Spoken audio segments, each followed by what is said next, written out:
Bismillahirrahmanirrahim. Assalamualaikum warahmatullahi wabarakatuh.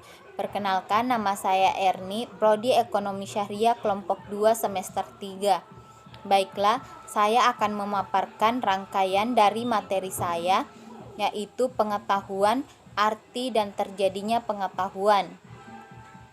Definisi pengetahuan yaitu pengetahuan berasal dari kata tahu dalam Kamus Besar Bahasa Indonesia pada tahun 2008. Kata tahu memiliki arti antara lain mengerti sesudah melihat atau menyaksikan, mengalami dan sebagainya, mengenal dan mengerti.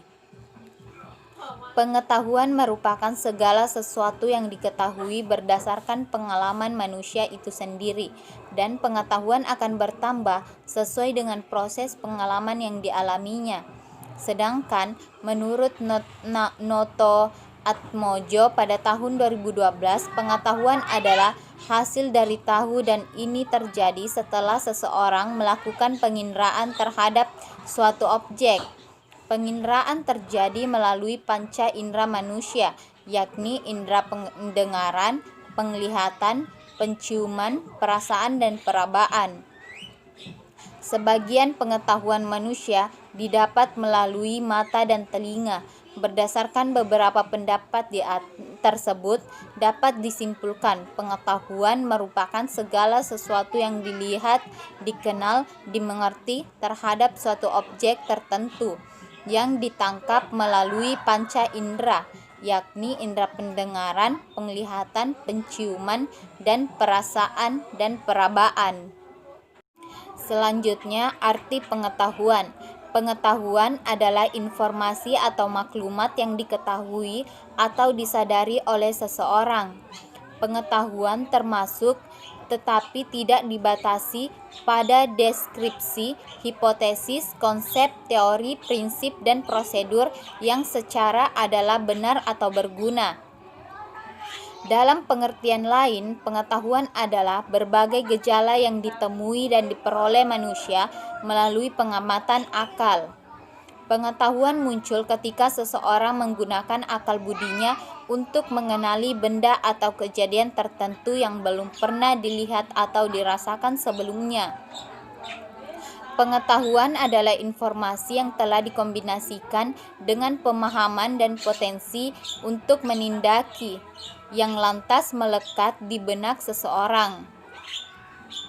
Manakala informasi dan data sekadar berkemampuan untuk menginformasikan atau bahkan menimbulkan kebingungan, maka pengetahuan berkemampuan untuk mengarahkan tindakan. Inilah yang disebut potensi untuk menindaki. Pengetahuan adalah informasi yang telah dikombinasikan dengan pemahaman dan potensi. Adapun menurut beberapa aspek mengenai arti pengetahuan, yaitu A. Filsafat. Dalam Kamus Filsafat dijelaskan bahwa pengetahuan adalah proses kehidupan yang diketahui manusia secara langsung dari kesadarannya sendiri.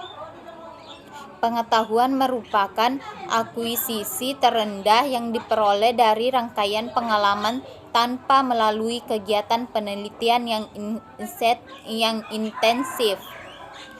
B. Sosiologi. Pada hakikatnya, sebagai ilmu, sosiologi termasuk ilmu sosial karena mempelajari manusia dan masyarakat.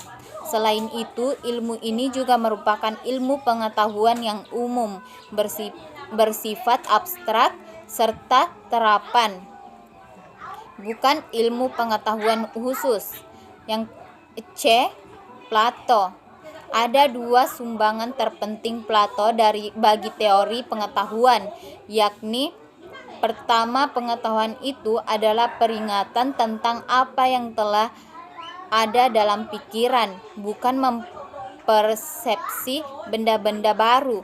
Dan kedua adalah teori, ide-ide menekankan jalan pencarian dengan akal untuk menemukan ide-ide atau universal di dalam budinya sendiri. Selanjutnya, terjadinya pengetahuan. Terjadinya pengetahuan menurut John Hospers dalam bukunya An Introduction yaitu philosophical analysis, mengemukakan ada beberapa hal sebagai berikut.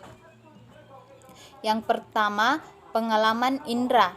Orang sering merasa penginderaan merupakan alat yang paling vital dalam memperoleh pengetahuan. Memang dalam hidup manusia tampaknya penginderaan adalah satu-satunya alat untuk menyerap segala sesuatu objek yang ada di luar diri manusia.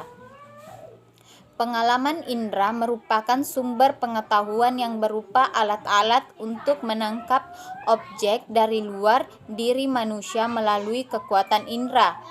Yang kedua, nalar. Nalar adalah salah satu corak dengan menggabungkan dua pemikiran atau lebih dengan maksud untuk mendapat pengetahuan baru. Hal-hal yang perlu diperhatikan dalam masalah ini adalah tentang asas-asas pemikiran. Yang ketiga, otoritas. Otoritas adalah kekuasaan yang sah yang dimiliki oleh seseorang dan diakui oleh kelompoknya. Otoritas menjadi salah satu sumber pengetahuan karena kelompoknya memiliki pengetahuan melalui seseorang yang mempunyai kewibawaan dalam pengetahuan. Yang keempat, intuisi. Intuisi adalah kekuasaan yang salah satu pada diri manusia yang berupa proses kejiwaan dengan tanpa suatu rangsangan atau stimulus mampu untuk membuat pernyataan yang berupa pengetahuan.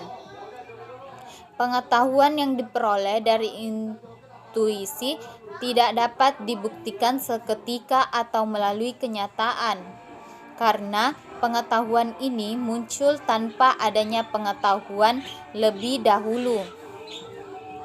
Yang kelima, wahyu. Wahyu adalah berita yang disampaikan oleh Tuhan kepada nabinya untuk kepentingan umatnya. Kita mempunyai pengetahuan dari wahyu karena ada kepercayaan tentang sesuatu yang disampaikan itu. Yang keenam, keyakinan. Keyakinan adalah suatu kemampuan yang ada pada diri manusia yang diperoleh melalui kepercayaan. Sesungguhnya antara sumber pengetahuan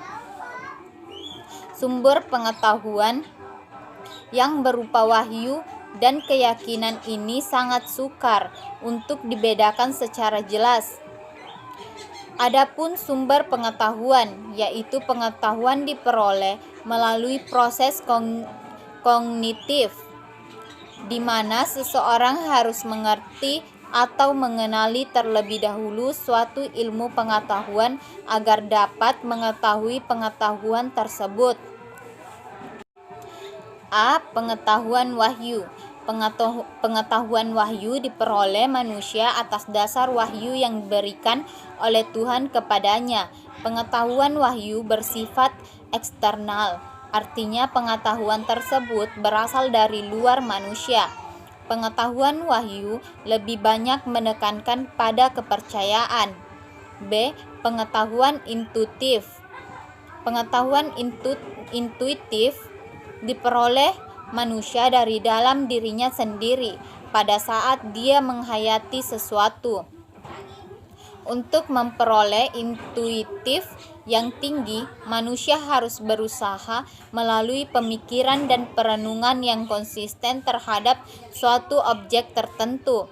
Intuitif secara umum merupakan metode untuk memperoleh pengetahuan, tidak berdasarkan penalaran rasio, pengalaman, dan pengamatan indera. Misalnya pembahasan tentang keadilan. Pengertian adil akan berbeda tergantung akal manusia yang memahami. Adil mempunyai banyak definisi. Disinilah intuisi berperan. C. Pengetahuan rasional. Pengetahuan rasional merupakan pengetahuan yang diperoleh dengan latihan rasio atau akal semata, tidak disertai dengan observasi terhadap peristiwa-peristiwa faktual. D. Pengetahuan empiris. Empiris berasal dari kata Yunani empirikos, artinya pengalaman. Pengetahuan empiris diperoleh atas bukti penginderaan, yakni indera penglihatan, pendengaran, dan sentuhan-sentuhan indera lainnya, sehingga memiliki konsep dunia di sekitar kita. Pengetahuan otoritas. Pengetahuan otoritas diperoleh dengan mencari jawaban pertanyaan dari orang lain yang telah mempunyai pengalaman dalam bidang tersebut. Apa yang dikerjakan oleh orang yang kita ketahui mempunyai wewenang, kita terima sebagai suatu kebenaran. Demikian rangkaian materi yang dapat saya sampaikan. Lebih dan kurangnya mohon dimaafkan. Wassalamualaikum warahmatullahi wabarakatuh.